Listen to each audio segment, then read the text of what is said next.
O amor por jogos eletrônicos foi o pontapé inicial para o grupo RPG Rio PUC Games ser criado, em novembro de 2015. Nesse tempo já foram desenvolvidos 5 jogos, com a participação de cerca de 40 alunos. O professor do Departamento de Informática, Augusto Bafa, é responsável pelo grupo e auxilia como coordenador. Augusto, o que é necessário para ser um desenvolvedor de jogos?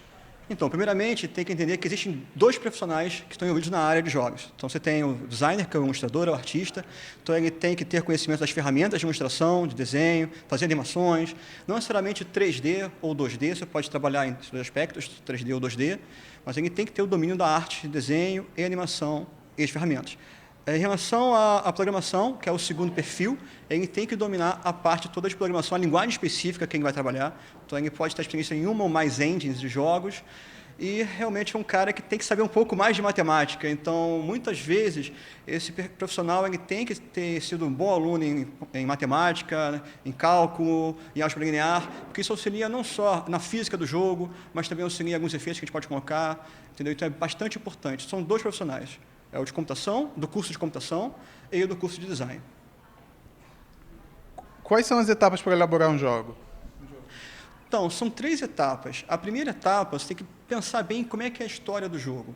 Então, o jogo ele nasce de um storyboard, onde você vai estar pensando não só as características de cada personagem, características dos personagens que são os inimigos, a motivação pelo qual o personagem principal saiu da sua casa lá para poder percorrer aquele universo todo e salvar aquele objetivo, o tesouro, a princesa e assim por diante. Então, você tem que não só pensar na história, início, meio e fim, e depois andar nesse meio termo, né? Como é que você vai resolver cada uma das fases. Também você tem que pensar um pouco como é que é a ilustração, então como é que vai ser a cara desse jogo. Então qual seria o público-alvo, qual é a identidade que eu quero passar. E em terceira parte, a programação em si, qual é a engine que eu vou utilizar, qual é a plataforma que eu vou estar programando, se eu vou programar em mobile, programar para web, programar para computador, videogame. Tá? Então essas 3 fases são fundamentais. Como é o mercado de jogos no Brasil? O mercado de jogos no Brasil está em ascensão, ele ainda é pequeno, mas ele tem crescido bastante.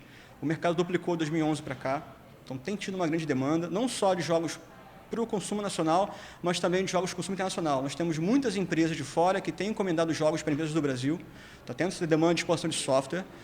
E não só existe um mercado clássico de jogos de videogames, mercado clássico de jogos para redes sociais, mas também o mercado mobile, que tem crescido bastante. E os canais de mobile facilitam muito a vida do desenvolvedor, da pequena empresa, para distribuir esse tipo de software. Então, você pode pegar e fazer um jogo em casa, a pequena equipe reduzida, colocar na Google Play, na App Store e vender o seu jogo.